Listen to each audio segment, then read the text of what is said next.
inspires you to do what you do? What inspires me is knowing that I have that one idea in my head that I just need to get out. I know everyone has always had that, you know, vision of a story or vision of an image or how they think something should look, but they have no way of getting it out, no outlet. So knowing that I can get behind the camera and create an image that people can look at and think is captivating. They can look at and say, oh wow, that inspires me to do better, or allow them to see the world in a very different light. Knows that it helps me feel like, okay, I can do a whole lot more in this thing we call life by showing people my vision, what's in my brain. So knowing that inspires me to actually just motivate myself to do more, just improving my craft and just continue to do what I do. All right, all right, all right. Sounds pretty good. Like it. Cool. Why did you choose this profession?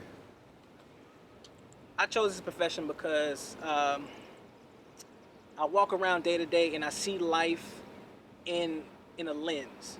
I see things as scenes. I can see people walk down the street and see how it can be framed up properly. I can walk down, Walmart and see how the aisle can be look even more extravagant than what it is. You know, that's that's just the way I've always seen life. I've always seen it in beautiful colors, being vibrant, being, just a movie, a story, because every single person in life has their own story.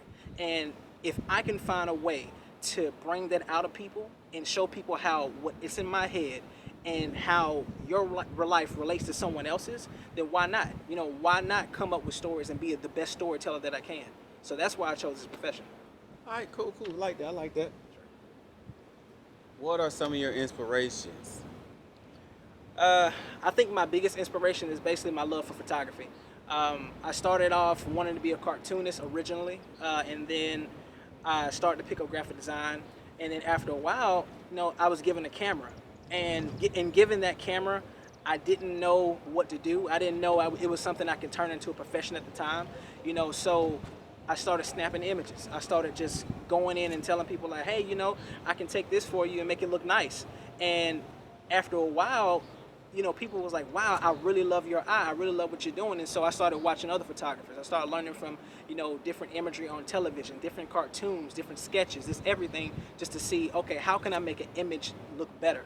So at that point, life in general and the cartoons I watch, the superheroes I know about, just everything, the comic books, every single thing that I've experienced in my life inspired me to do more because I know that no one else can see it the same way I do.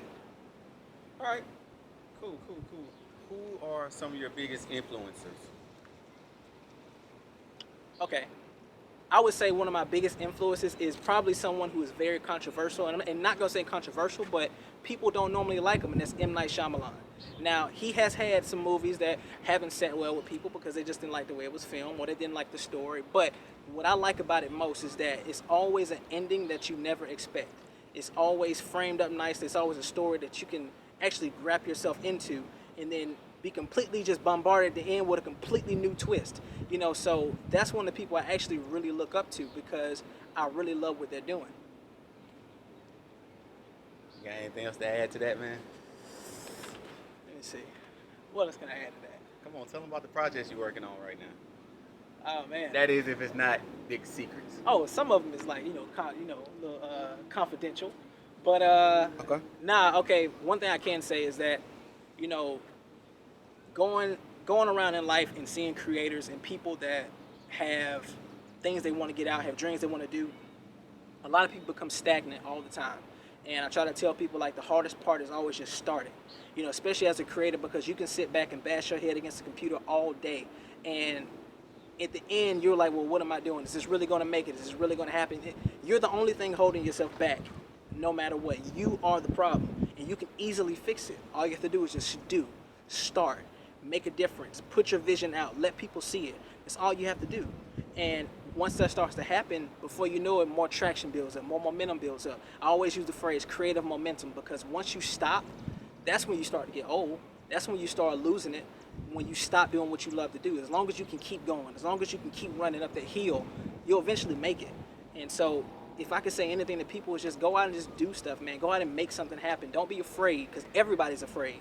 Everyone's afraid that it's not going to work out. Everyone's afraid that today may be the day that I fail. Everyone is saying that.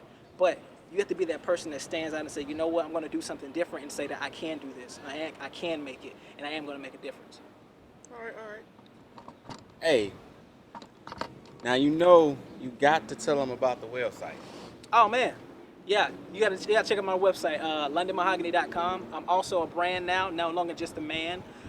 So if you go to LondonMahogany.com, I'm gonna have all my photos on there, everything you see, along with some cinematography. And in the future, you'll see a lot more that I can't speak about now. But you're gonna see a lot more coming from stuff that's based off my name, becoming more of a brand than just a man. All right, that's a wrap, y'all. I think we good on that. Yeah, we good on that, dog. Heck yeah. That's all we do.